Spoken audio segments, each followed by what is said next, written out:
Hechos capítulo 2, vamos a leer a partir del versículo 42. Hechos capítulo 2, versículo 42. Dice que, y perseveraban en la doctrina de los apóstoles, en la comunión unos con otros, en el partimiento del pan y en las oraciones. Y sobrevino temor a toda persona, y muchas maravillas y señales eran hechas por los apóstoles. Todos los que habían creído estaban juntos y tenían en común todas las cosas, y vendían sus propiedades y sus bienes, y los repartían a todos según la necesidad de cada uno. Y perseverando unánimes cada día en el templo y partiendo el pan en las casas, comían juntos con alegría y con sencillez de corazón. Amén. Que el Señor bendiga su palabra. Pues Señor, te pedimos un día más que en tu misericordia y en tu bondad nos permitas reconocerte en cada una de las palabras de este texto que hemos leído, Señor. Nos permitas tener luz en el corazón, en el entendimiento y poder adquirir todo aquello que tú tienes para nosotros hoy. Sabemos que tú siempre nos preparas un banquete del cual seamos alimentados, fortalecidos y bendecidos, y por el cual podamos dar fruto abundante para salvación y para gloria de tu nombre. Por eso te lo pedimos, Señor, poniéndonos en tus manos, en el nombre de Jesús. Amén y amén. Amén, hermanas, hermanos, voy a hacer una pregunta bien sencilla. ¿Cuántos de los que estáis aquí queréis alcanzar sueños y triunfar en la vida? A eso sí decís amén, ¿eh? Es que somos unos interesados, ¿eh? Bueno, pues déjame decirte que para alcanzar sueños y triunfar en la vida hay que perseverar. Yo no sé si Ramón me quiere ayudar hoy o... Sí, ¿verdad? Quiero que te quedes con esta frase, porque es lo que voy a repetir hasta que te aburras de ella. Si quieres alcanzar metas, quieres alcanzar sueños, quieres lograr objetivos en tu vida, en cualquier área de tu vida, persevera. Hay que perseverar. Tenemos que perseverar. Debemos perseverar. Y es que nuestra vida, la vida de los creyentes, es una carrera de fondo, es una maratón. Y en una maratón hay que perseverar. Es una vida donde nos encontramos con obstáculos, con dificultades, con problemas, ¿verdad? Es una vida donde también disfrutamos de triunfos y metas alcanzadas a corto o medio plazo, pero sobre todo la vida del creyente es una vida que está marcada por la perseverancia. Es verdad que todo cuanto hemos recibido es por gracia. Todo lo que tenemos, todo lo que somos es por gracia. Pero, tal y como reflexionábamos hace un par de semanas en la exhortación de Pablo y Bernabé a los hermanos de Antioquía, les exhortaban perseverando en la gracia. Les animaban a perseverar en la gracia del Señor. Así que incluso en esa gracia que hemos recibido, gratuita e inmerecida, tenemos que perseverar. Decía el historiador y pensador británico Thomas Carlyle que si se siembra la semilla con fe y se cuida con perseverancia, solo será cuestión de tiempo recoger sus frutos. Sembrar con fe y cuidar con perseverancia producirá fruto y fruto abundante. Todos sabemos o hemos escuchado alguna vez que como hijas e hijos de Dios somos llamados a dar fruto y a dar fruto abundante para Dios. Y para ello, queridos hermanos y hermanas, debemos perseverar cada día en la nueva vida que el Señor, por su gracia, nos ha regalado. Amén. Si yo te pregunto, ¿cuántos de los que estáis aquí sois perseverantes por naturaleza? Muchos dirán, yo no. Otros dirán, bueno, yo lo intento. Y otros dirán, pues sí, yo llevo toda mi vida perseverando. Si buscamos una definición sencilla, pero muy clara de lo que es perseverar, es mantenerse constante en la prosecución de lo comenzado. Mantenerse constante en la prosecución de lo comenzado. En otras palabras, ¿vale? En roteño. Terminar lo que se empieza, sin detenerse y sin importar los obstáculos que se nos presenten en el camino. Eso es perseverancia. Terminar lo que se empieza, cumplir con lo que se promete y seguir siempre hacia adelante, pase lo que pase, pese a quien le pese y sintamos como nos sintamos. Amén. De hecho, John Maxwell define, es un escritor bíblico, cristiano, describe la perseverancia como aquello que nos va a motivar cuando estemos a punto de rendirnos. Es lo que nos ayudará a seguir cuando más cansados estemos e incluso nos distinguirá de aquellos que abandonan sus sueños precisamente por eso, por falta de perseverancia.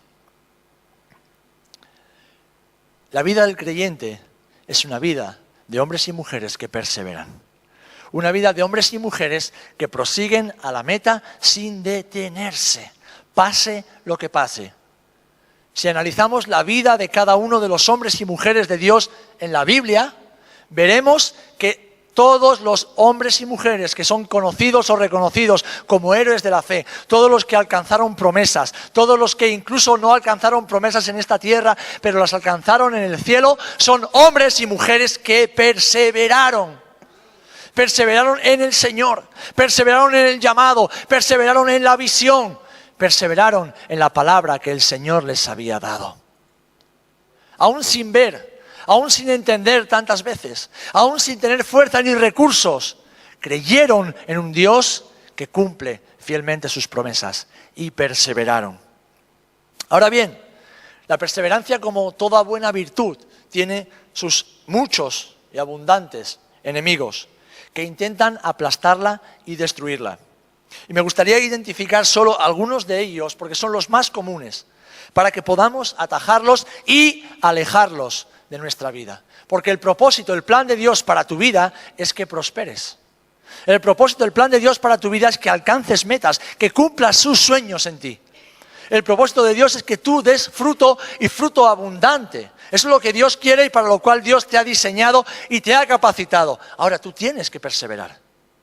Tú tienes que caminar sin detenerte en ese propósito, en ese camino, en esas promesas. Decíamos al principio que nuestra vida como creyentes es una vida, una carrera de fondo, una maratón donde vamos afrontando numerosos problemas, peligros y dificultades. Algunos de estos enemigos tienen nombre de pereza o lo más comúnmente conocido como flojera. Es que estoy flojo. No, eres un perezoso.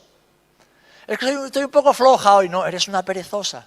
Y el perezoso no alcanza nunca nada en la vida. Es más, dice el Proverbios 13:4, el alma del perezoso desea y nada alcanza.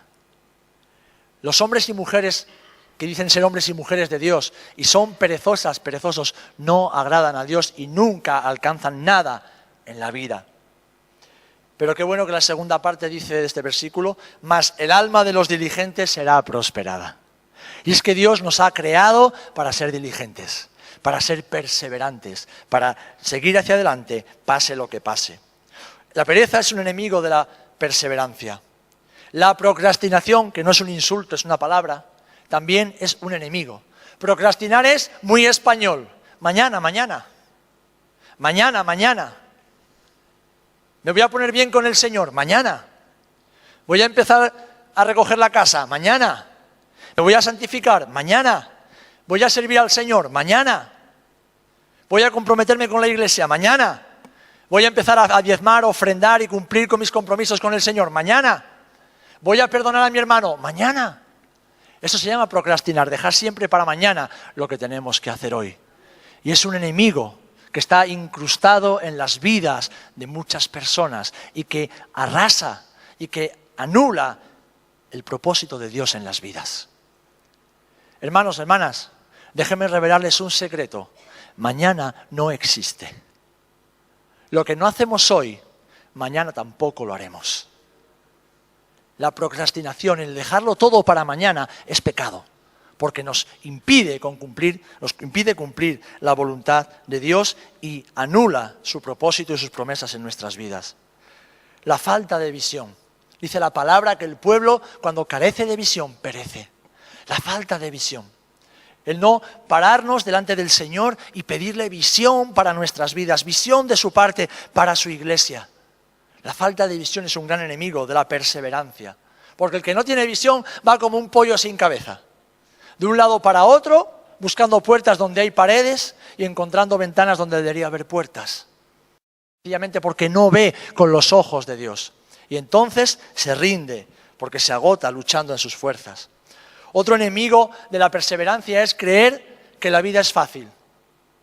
El mundo, la sociedad, hoy nos quiere hacer creer que la vida es fácil. ¿Quieres una casa? No tienes 200.000 euros, tranquilo, el banco te los da. ¿Quieres un coche nuevo? No tienes 30.000 euros, tranquilo, el banco te los da. ¿Quieres un móvil nuevo? No tienes 1.000 euros, tranquilo, el banco te los da.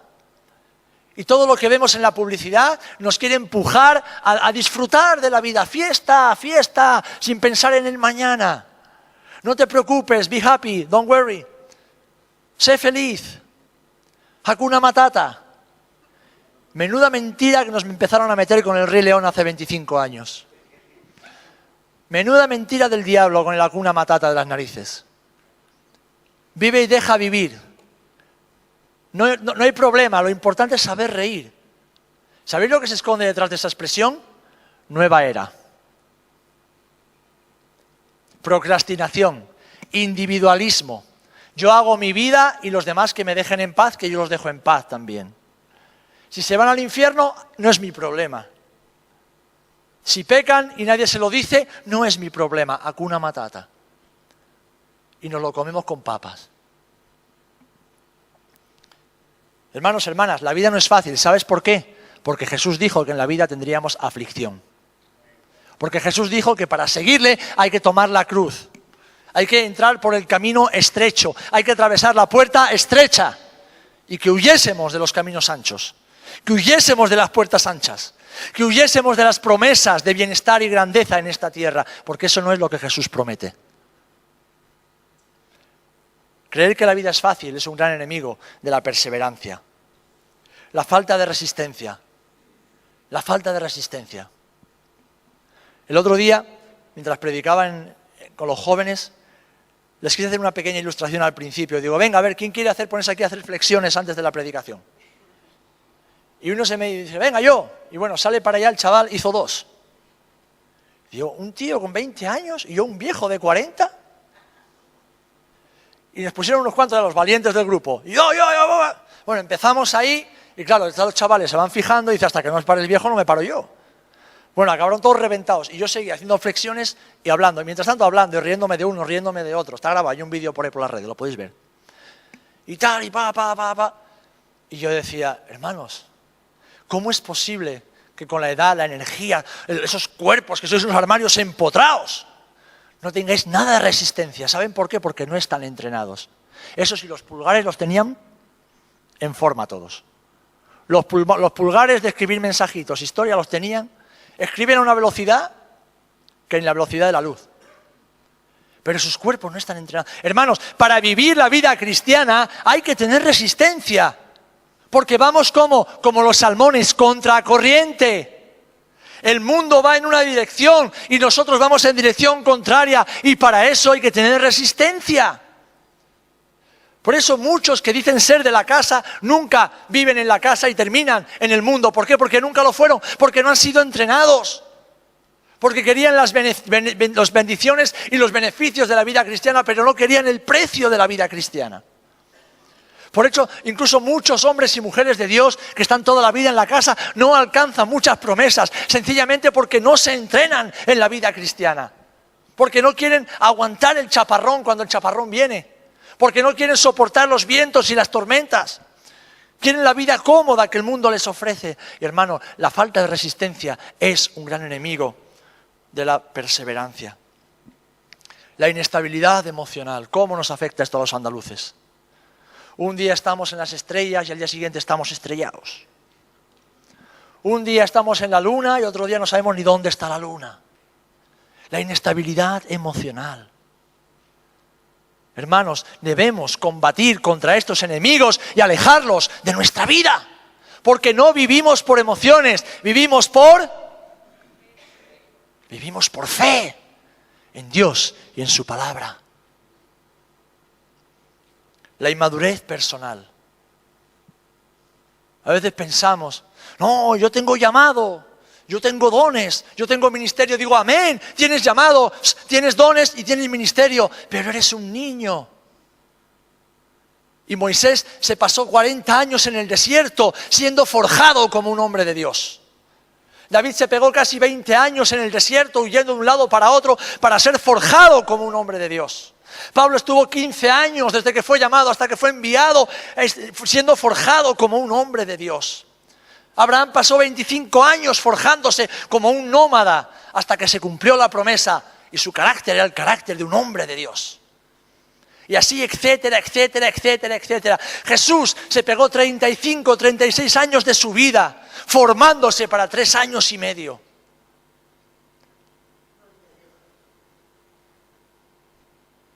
Porque el diablo se ríe de los dones y el ministerio que tengamos. Si ve un niño, si ve una mujer, un hombre inmaduro en lo personal, infantil. Desecha la inmadurez de tu vida. Pídele al Señor que te ayude a ser un hombre, una mujer madura. Un hombre que ve como un hombre, que piensa como hombre, que siente como hombre, que actúa como hombre. Y una mujer que lo hace de la misma manera. La inconstancia. La inconstancia es un gran enemigo de la perseverancia. Empiezo una cosa y no la termino. Me emociono, me vengo arriba y me lanzo y cuando tengo que correr 40 kilómetros empiezo a toda pastilla y cuando estoy a los 200 metros estoy muerto y ya desmayado. La inconstancia, hermanos, debemos desechar la inconstancia de nuestra vida. ¿Cuántos empiezan? Pastor, yo quiero servir. Ok, ponte a mi lado. Y a los 2 días ya... ¿Dónde está este? ¿Dónde está? Ah, que no sabías que eso era el ministerio, ¿eh? Que no sabías que implicaba eso, que no sabes que servir al Señor implica morir todos los días a uno mismo, que no sabes que tienes que ser el primero en levantarte y el último en acostarte, que no sabes que eres el que tienes que orar más por ti y por los demás, que no sabes que eres el primero en que tiene que perdonar cuando se equivoca y el primero en perdonar cuando lo ofenden. ¿Cuántos hombres y mujeres han querido correr la carrera a mi lado? Y yo soy el más pequeño de todos y el más torpe, los que me conocéis lo sabéis. Y en muy poco tiempo, no, esto no es para mí, esto no es para mí. Yo estoy para otra cosa. Digo, sí, ¿para qué estás? La inconstancia, el desánimo. Todos nos desanimamos, ¿verdad? Todos pasamos por momentos difíciles en la vida. Y el desánimo no es pecado. Lo que es pecado es dejar que el desánimo tome control de nuestras vidas. Porque tenemos un Dios que está por encima del desánimo. Tenemos una palabra que nos recuerda quién es Dios y quiénes somos nosotros para Él. Por lo tanto, en la noche llega el desánimo, llega el llanto, pero después al clarear la mañana el Señor convierte nuestro lamento en baile. Tenemos que desechar el desánimo de nuestras vidas. Y el doble ánimo. El doble ánimo. Dice la palabra del Señor en Santiago 1:8, el hombre de doble ánimo es inconstante en todos sus caminos. Es como las ondas del mar, que va y viene, que va y viene, que va y viene, hasta que desaparece. Debemos desechar estos enemigos de nuestra vida y debemos perseverar, hermanos. Amén. Porque si hemos sido diseñados, hemos sido creados y hemos sido capacitados para perseverar. Si identificas alguno de estos en tu vida, yo identifico algunos en mi vida y en la tuya. Pidámosle ayuda al Señor. Digamos, Señor, ayúdanos. Ayúdanos, Señor. Solos no podemos y solos no queremos, pero contigo sí podemos y contigo sí queremos. Ayúdanos, Señor. Ayúdanos a deshacernos de estos enemigos y a vivir la vida cristiana como Jesús lo hizo. Porque déjame decirte, Jesús podría haber elegido otro camino, pero Jesús perseveró hasta el final. Por eso cuando su amigo Pedro le dijo, Señor, ten cuidado de ti mismo. La intención de Pedro era buena, no quería que Jesús sufriera porque él no tenía visión todavía. Jesús le dijo, apártate de mí, Satanás, porque no eres tú, Pedro, el que me habla. Es el enemigo del mundo entero, el enemigo de tu alma, el enemigo de todas las almas que Cristo quiere salvar, el que quiere que no persevere hasta la cruz, porque ese es mi llamado. Así que ten cuidado, mucho cuidado con las voces que oyes. Cuando una voz, sea de quien venga, te invite a no perseverar en lo que has emprendido para el Señor, repréndela en el nombre de Jesús. Repréndela en el nombre de Jesús. Toda voz que venga de parte de Dios te animará a perseverar. Quizás te dirá, la verdad que está chunga la cosa, está difícil la cosa, pero hermano, hermana, persevera, aguanta el chaparrón, afirma los pies sobre la roca y persevera. Amén. hemos leído un texto y en este texto me gustaría poder destacar algunas áreas donde como iglesia, como creyentes individuales, debemos perseverar. Y es bueno que lo encontramos en la palabra porque nos sirve como base. Y lo tenemos todo junto, ¿vale? Porque nuestra aspiración como creyentes individuales y como iglesia es la de ser un cuerpo a la imagen de Cristo. Un cuerpo tal y como el Señor lo ha diseñado en su corazón, lo ha soñado en su mente y lo ha establecido en los cielos. Leíamos a partir del versículo 42 y fijaros cómo empieza el versículo. Y perseveraban. Nos dice todo lo que la iglesia estaba viviendo en esos primeros años de vida y dice que y perseveraban. Es decir, proseguían sin descanso hacia el objetivo en lo que habían comenzado el día de Pentecostés. En lo primero en lo que debemos perseverar, mis amados, para alcanzar las metas y lograr los objetivos es en la doctrina de los apóstoles, o como Pablo dice en otra epístola, en la doctrina de Cristo. Porque ellos enseñaban la doctrina de Cristo, lo que habían aprendido, habían visto y habían oído del Maestro. Debemos perseverar en el estudio de la palabra de Dios. Debemos meditar en ella día y noche.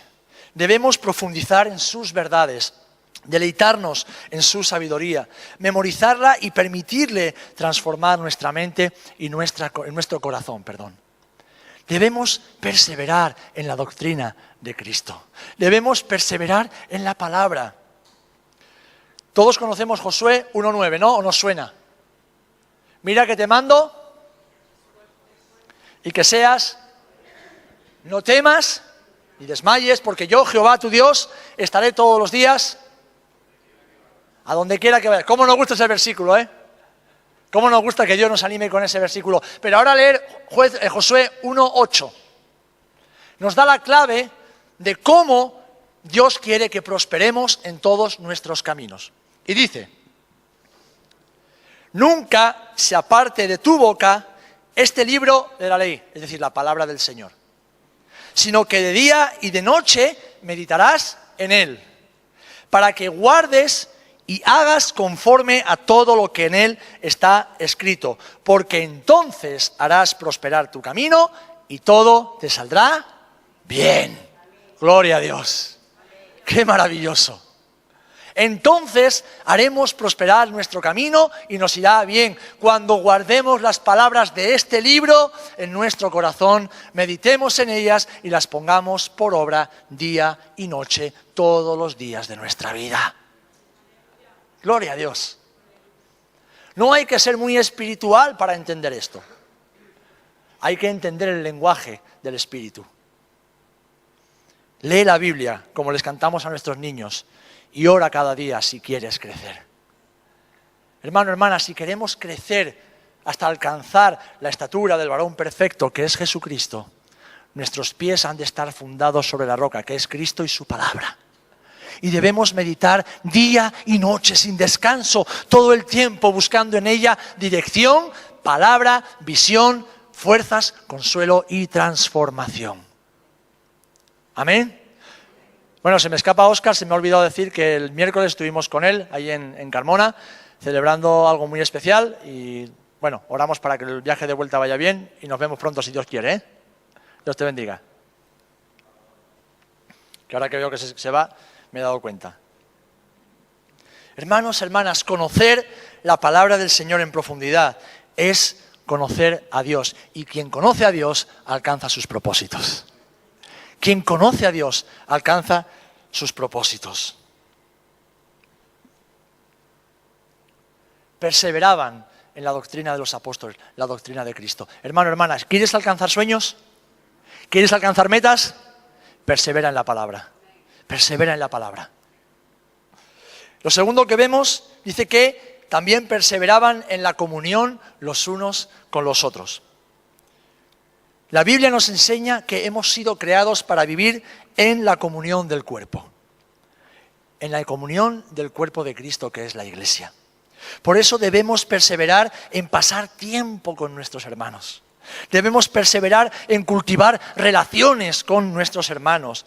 Y debemos evitar aislarnos e intentar vivir nuestra vida por nuestra cuenta. Quien quiere vivir su vida a su aire, a su bola, por su cuenta, no ha comprendido nada o casi nada del Evangelio de Jesucristo. Hemos sido diseñados para vivir, para crecer, para desarrollarnos, para bendecir, para dar fruto en el contexto del cuerpo de Cristo que es la Iglesia. La sociedad individualista en la que vivimos tiene que reconocer a los hijos y a las hijas de Dios precisamente por eso, por la comunión que tenemos entre nosotros. Algo maravilloso cuando uno viaja, cuando uno se mueve y tiene la oportunidad de conocer a otros hermanos, a otras hermanas, y quizás pasar con ellos 1, 2, 3 días. Algo maravilloso que sucede es que en el momento en que nos vemos, nos reconocemos. ¿Saben por qué? Porque tenemos el mismo ADN, que es el Espíritu Santo. Nos reconocemos mutuamente como hijos del mismo Padre. Nos reconocemos mutuamente como hermanos en la fe, como miembros de la misma familia. Da igual el color de la piel, da igual el lenguaje que hablemos, da igual la cultura de la que vengamos, somos todos hijos de un mismo Padre. Hemos sido creados para vivir en comunión, como decía aquí la Iglesia. Es más, cuando la Iglesia muestra a Jesús es cuando la Iglesia vive en comunidad, cuando vive en comunión los unos con los otros. Y Jesús lo hizo. Si estudias la vida de Jesús, Él pasó toda su vida y su ministerio rodeado de personas. En primer lugar, junto a su familia, sujeto a sus padres. Y después se rodeó de su equipo de trabajo, podríamos decir, que se convirtieron en sus mejores amigos. Él se rodeó y siempre buscaba el estar con personas, excepto cuando tenía que buscar a solas a su Padre. Pero el resto del tiempo Jesús nos dejó ejemplo, vivir en la comunión del cuerpo. Todos sabemos ese salmo tan bonito que hemos aprendido de memoria, ¿verdad? Salmo 133, el versículo 1 dice: mirad cuán bueno y cuán delicioso es habitar los hermanos juntos en armonía. ¿Por qué? Versículo 3, porque allí envía el Señor bendición y vida eterna. Eso es una promesa de Dios. Es una promesa de Dios, que cuando nos juntamos en el nombre de Jesús, no solamente el Señor escucha nuestra oración, porque si 2 o 3 se pusieren de acuerdo en pedir algo en el nombre de Jesús, el Señor oye y concede esas peticiones. Porque hay poder en la oración comunitaria, como veremos a continuación. Pero además es que en ese lugar hay sanidad, hay bendición, hay salvación, hay restauración. Como bien decía Loide, un abrazo puede restaurar un alma herida.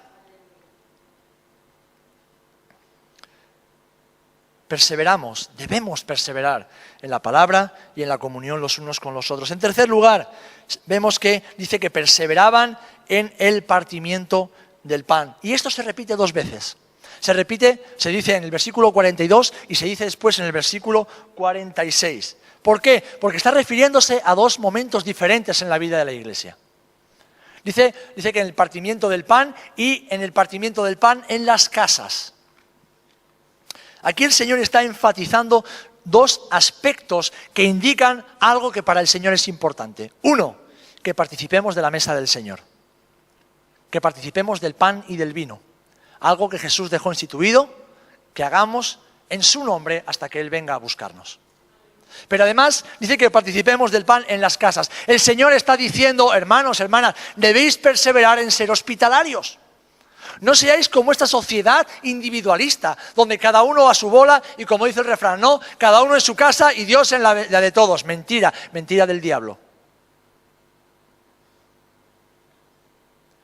Tenemos que ser hospitalarios. Es una virtud.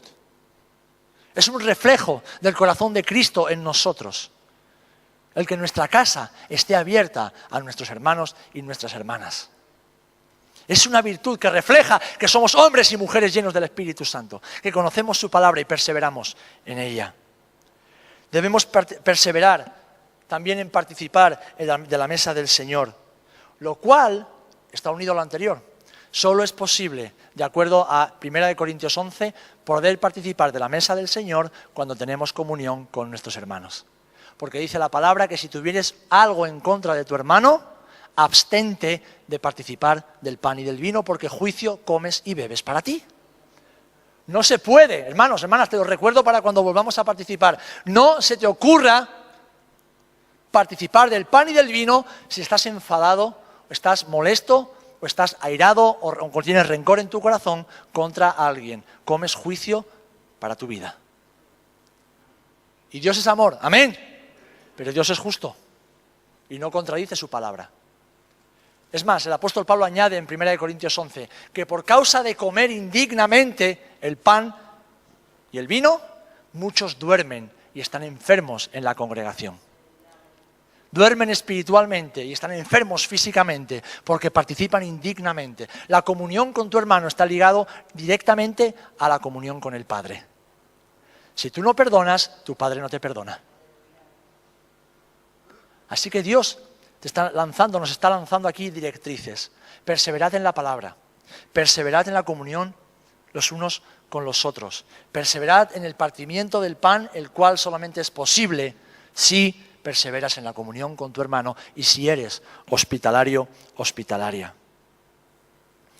Y sigue más adelante y dice, y en las oraciones. No me he movido del versículo 42, fijaros la de cosas que estamos sacando de un solo versículo. Y voy corriendo porque ya son las 9:20.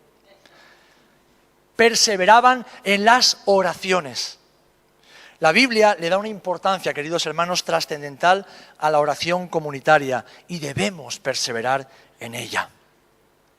¿Sabéis por qué los cultos de oración a veces están tan vacíos en las iglesias? Porque hay muchos hombres y mujeres de Dios que no se han enterado de la importancia que Dios le da a la oración comunitaria. Porque hay hombres y mujeres de Dios que aman al Señor pero están engañados por el enemigo. Creen que el culto de oración que es un culto más o que no tiene tanta importancia. Déjame decirte que el culto de oración, la reunión de oración es la más importante de la semana. Y muchos se la pierden porque el enemigo los ha engañado.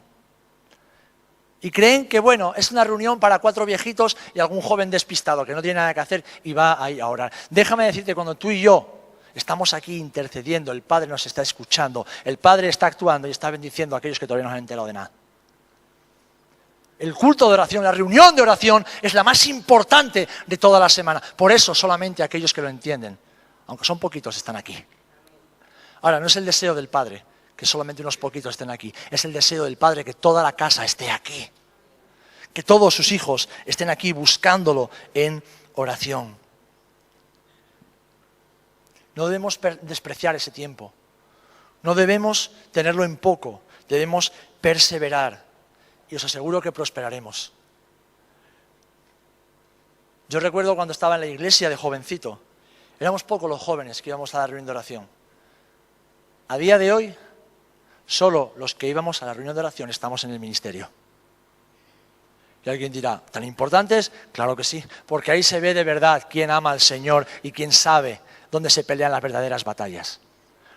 De los jóvenes, que todos eran jóvenes maravillosos, son hijos e hijas de Dios, están en la iglesia, pero que no querían ir a la oración o que ponían otras cosas como prioridad, ninguno está en el ministerio.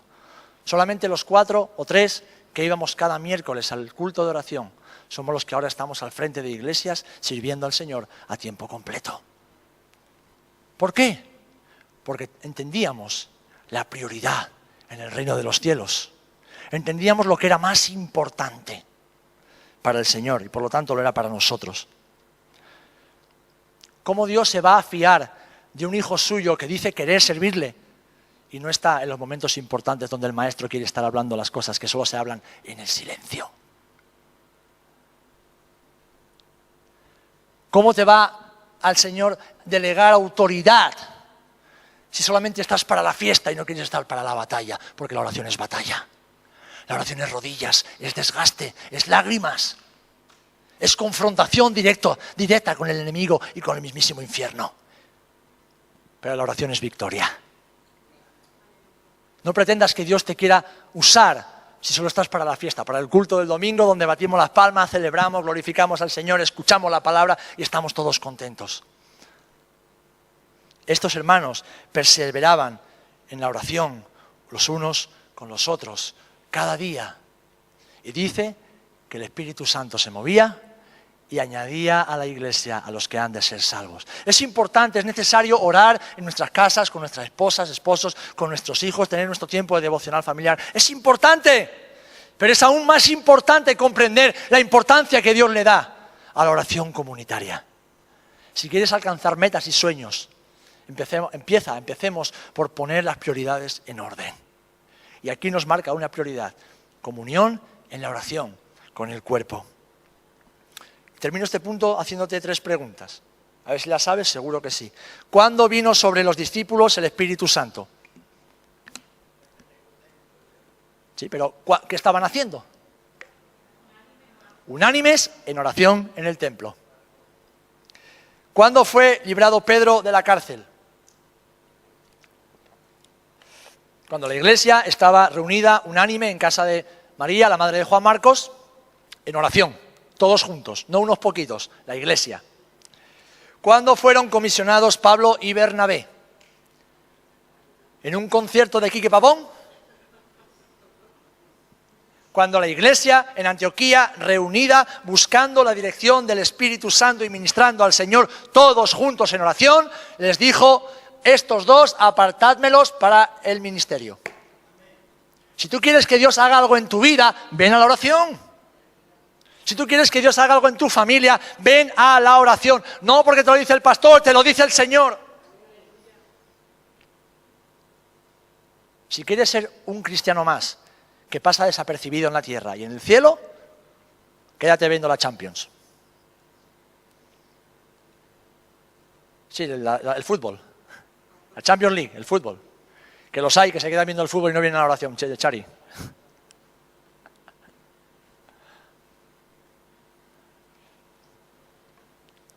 Unánimes en la oración. Unánimes cada día en el templo. Estoy terminando, no os asustéis y no os incomodéis.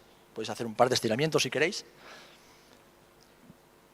Debemos, queridos hermanos, para alcanzar propósitos, metas y sueños, perseverar en la congregación, perseverar en el congregarnos.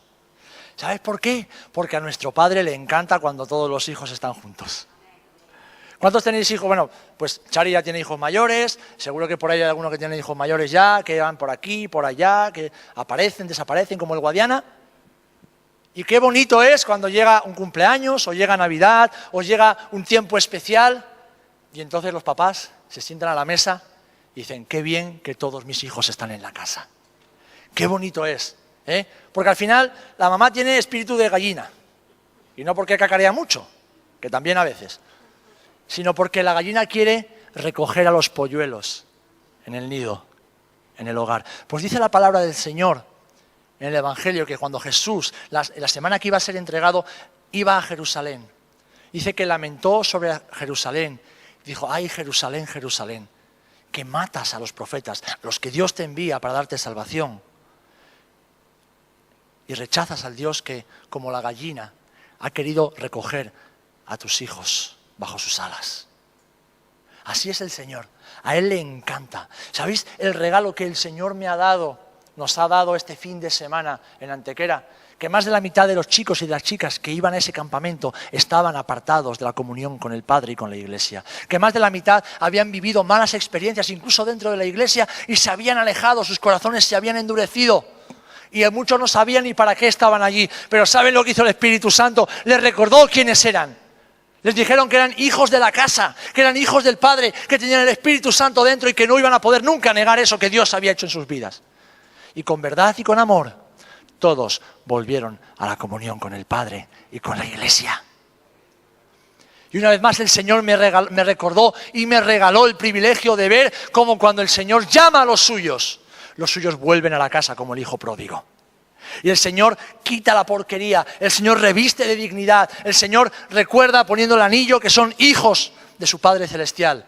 Y mata al becerro gordo y celebra, porque aquel que estaba muerto está vivo y aquel que estaba perdido ha sido hallado. El Señor me recordó una vez más que Él tiene siempre la última palabra. Y cuánto le gusta al Señor que estemos todos juntitos, que estemos apretaditos. Por eso no entiendo por qué os sentáis cada uno en una esquina. Vamos a llenar el centro, luego ya los últimos que se sienten solos si quieren. Pero el Espíritu de Cristo nos une, no nos separa. El Espíritu de Cristo nos lleva hacia donde Cristo está y Cristo está en su iglesia. No en este local, en su iglesia, en el cuerpo. Allá donde ésta se reúne, con la forma que sea, con el ruido que hagan y la forma en que quieran hacer las cosas. Al Señor le encanta que estemos juntos para bendecir a su nombre y glorificar a Cristo. No es un acto religioso ni rutinario, hermanos, es un privilegio que Dios nos da y que debemos apreciar y respetar con temor y con temblor. El tiempo del culto no es para estar ahí tirado en la silla, comiendo chicle, comiendo cacahuetes o para estar pendiente del móvil. No. Porque el culto, mi amado hermano, hermana, déjame recordarte esto, no es para ti, no es para mí. El culto es para Dios. Y Dios es santo. Y Dios es perfecto. El culto no es para estar chismorreando con el de al lado o fijándome si ha venido vestido de una manera o de otra, si el hermanito está despeinado, si la hermana... No. El culto es solo para Dios. Y dándole la gloria a Él es que Él nos bendice, porque derrama su bendición y su vida eterna.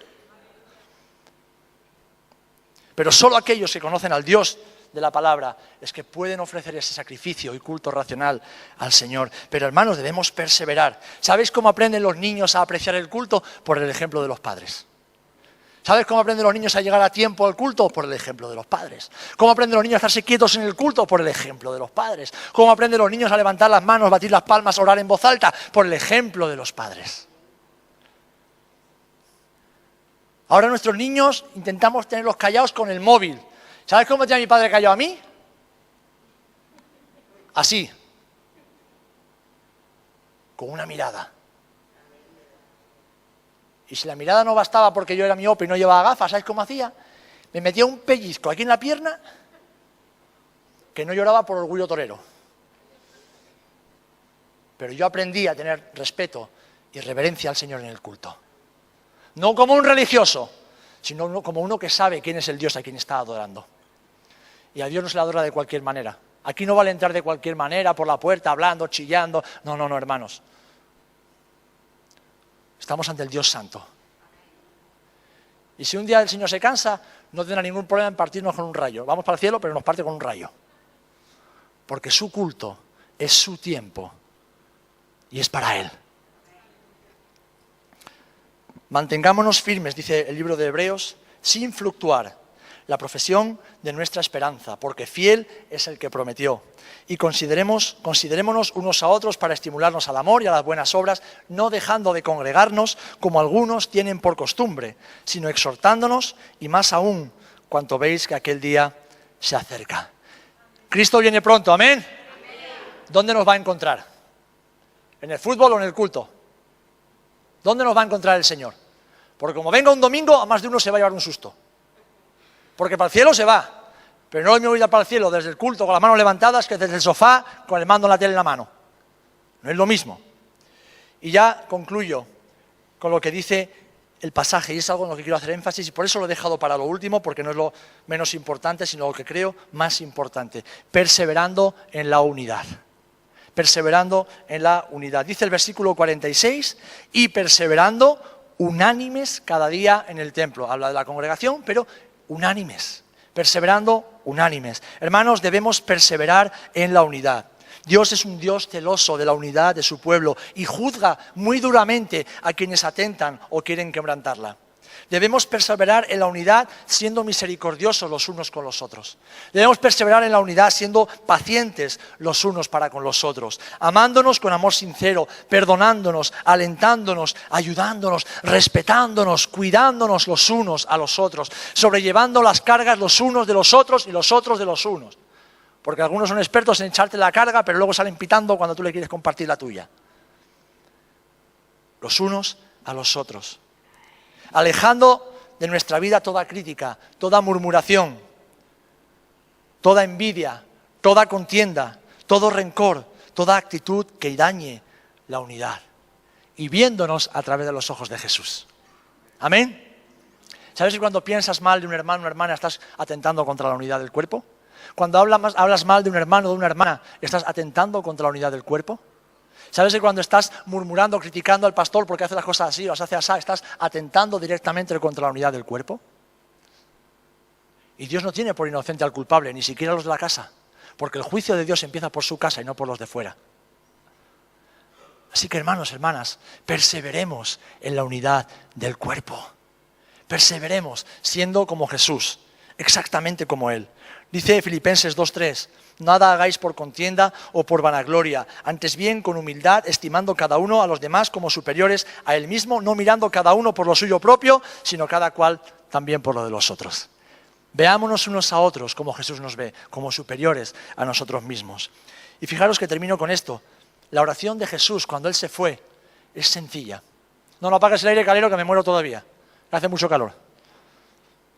Mas no ruego solamente por estos, dice Jesús, orando al Padre, sino también por los que han de creer en mí por la palabra de ellos, es decir, por ti y por mí. Jesús está hablando por nosotros. ¿Para qué? Para que todos sean uno. Como tú, oh Padre, en mí y yo en ti, que también ellos sean uno en nosotros. Para que el mundo crea que tú me enviaste. ¿Sabes cómo el mundo va a creer que Cristo es el enviado de Dios? Por la unidad y la unanimidad que hay en su cuerpo. La gloria que me diste, yo les he dado, para que sean uno, así como nosotros somos uno. Yo en ellos y tú en mí, para que sean perfectos en unidad, para que el mundo conozca que tú me enviaste y que los has amado a ellos, también como a mí me has amado. Perseverando en la unidad, unánimes. Y podríamos seguir hablando de mucho acerca de la perseverancia y de cómo perseverar, pero vamos a dejarlo aquí hoy. Creo que tenemos más que suficiente para masticar durante estos días y que el Señor nos ayude, porque déjame recordarte, la perseverancia nos permite alcanzar metas en Dios. La perseverancia nos permite ir una milla más cada día. La perseverancia nos permite ver a Dios cada vez más cerca y sus promesas cada vez más alcanzables. Porque Él es fiel para cumplir sus propósitos en nosotros. Él nos acompaña, Él nos da fuerzas, Él nos capacita. Pero hermanos, hermanas, nosotros debemos perseverar en sus caminos. Hacerlo cada día sin desmayar ni detenernos. La perseverancia produce fruto, produce éxito, produce crecimiento, produce resultados, paz y gozo. Mucha paz tendrá aquel cuyo pensamiento en ti persevera. Isaías 26:3. Perseverar en nuestros pensamientos en Dios produce paz en nuestro corazón, porque en ti ha confiado, dice el Señor. ¿El Señor te ha dado sueños, hermano? ¿Te ha dado sueños o te ha dado sueño? Seguro que hay sueños en tu corazón de parte de Dios. Y si no los hay, pídeselos, porque Dios quiere darte sus sueños para que los cumplas en esta tierra. Pero si te los ha dado, debes perseverar, no debes detenerte. Da igual que lleves un día, un año o una vida en el Señor, persevera. Si hay promesas aún sin alcanzar, persevera. ¿Quieres ser grande en el reino de los cielos e instrumento de Dios aquí en la tierra? Persevera. Y si no sabes cómo hacerlo, déjanos acompañarte. Perseveramos juntos. ¿Amén? Perseveramos juntos. Porque si quieres ir rápido, vete solo. Si quieres llegar lejos, vete acompañado. ¿Amén? Así que hermanos, hermanas, perseveremos. Desechemos identificando a cada uno de los enemigos de la perseverancia en nuestra vida y alcancemos las promesas de Dios, perseverando en la palabra y en la doctrina, perseverando en la comunión los unos con los otros, perseverando en el partimiento del pan y en la hospitalidad, perseverando en la oración, perseverando en la congregación, congregándonos todo el tiempo para glorificar juntos al Señor y verle manifestarse en nuestras vidas, y perseveremos en la unidad del cuerpo de Cristo, porque Cristo en la iglesia tiene en la tierra tiene una sola iglesia. Tiene un solo cuerpo, no hay muchas iglesias. Habrá muchas comunidades, muchos miembros por todas partes, habrá muchos pequeños grupos, pero una sola iglesia. Amén, una sola iglesia. Pues perseveremos, hermanos y hermanas, porque Dios quiere cumplir sus sueños en ti. Amén.